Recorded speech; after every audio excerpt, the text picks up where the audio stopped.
So aggressive monitoring is having laps within your classroom. So you are making sure that each step of their independent practice, you are walking around and making sure they are on those steps, and you're checking in every step.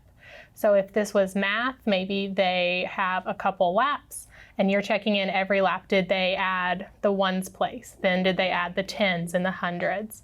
In reading, you're probably checking to see, did they get the correct answer on lap 1? And then lap 2, did they explain their thinking correctly the first time? Or not the first time, but did they explain their thinking?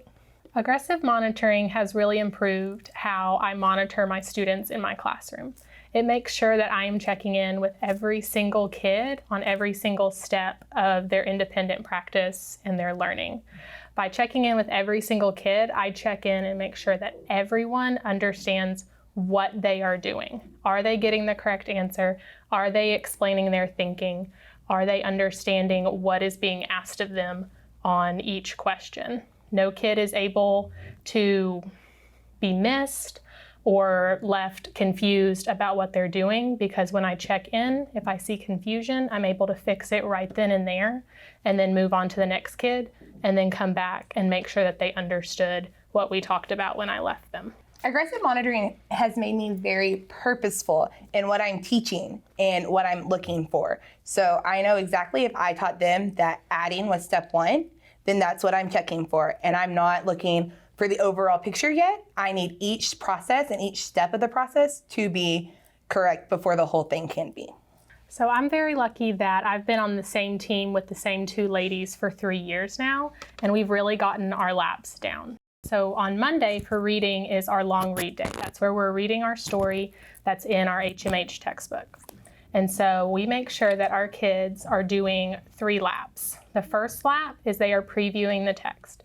Did they look through and be able to tell me when I came and checked in with them on lap 1 that they kind of understand what the story's doing based on the pictures and the text features that they were able to see? After they've completed lap 1, they start reading the text. And if it's fiction, they're going to look for any signposts that they might see in the story. Currently we're looking for contrast and contradiction and aha moments, or and annotating the text. And then for informational text, did they label any text features they see, like a heading or a caption or a photograph, and did they label it with its purpose? So what was the purpose of the caption? What was the purpose of the photograph within their laps? So in math, we have a new skill or something every week, sometimes even every day. And so we are in our PLC, we plan very hard for that overall overarching peak. And then for each day within it, for example, right now we're doing addition and subtraction, but there's so many ways to add. We can add on a number line, add with our hundreds blocks, add with partial sums. And today specifically, we're adding with partial sums. So all I'm looking for is partial sums. So we have to make laps for each purpose of each day. If we're not teaching number lines, I don't need number lines on my laps. So we just look for how are we going to teach it? What are our examples going to look like? And that's what we expect them to do. We are learning partial sums today. We did this sum before lunch. What was the first lap or the first step that we did when we did partial sums? Tell me the first lap, Prindle. Break each number into expanded form. So if I look at the chart, that is what Ms. Palmer is going around looking for when I'm checking it off. Okay? Remember, you do the first step or the first lap and you freeze. Got it? Okay, go. Awesome, Jacob. Go, Amaya and Amber. And Mariah, I love it. Very good.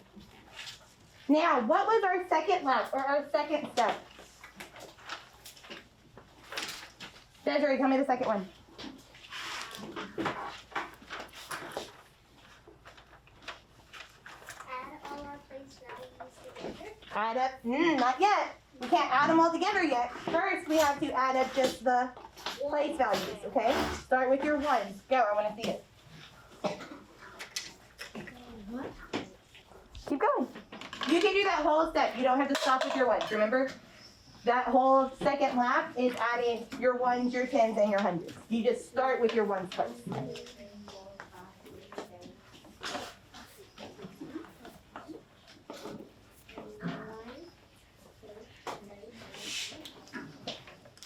Okay. Good job. Now lap 3. What is the third lap?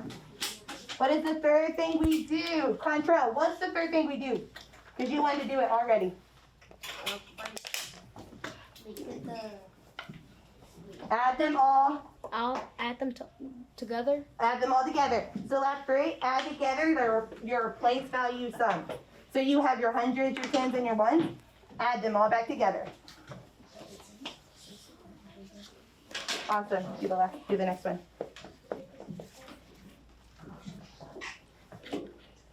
Good job. So add these up. 700 plus 80 plus 8. What is that going to equal?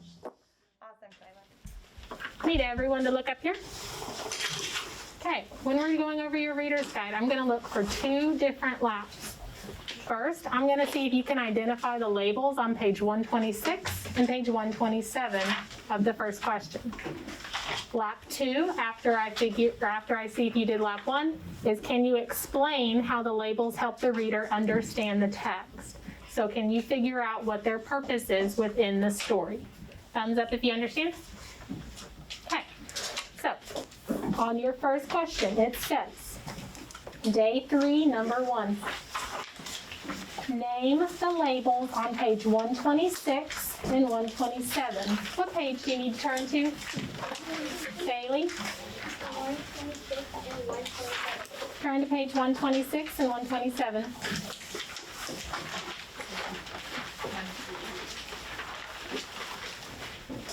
Name the labels on page 126 and 127. Okay, good job, Anthony. You got all 3 of those correct. So you can move on to lap number 2. And I want you to tell me what these labels help you understand in the story. So why are those words there? Okay, good job. First day here, you did awesome. Now explain to me why those are in the story. Why do I have those there in here?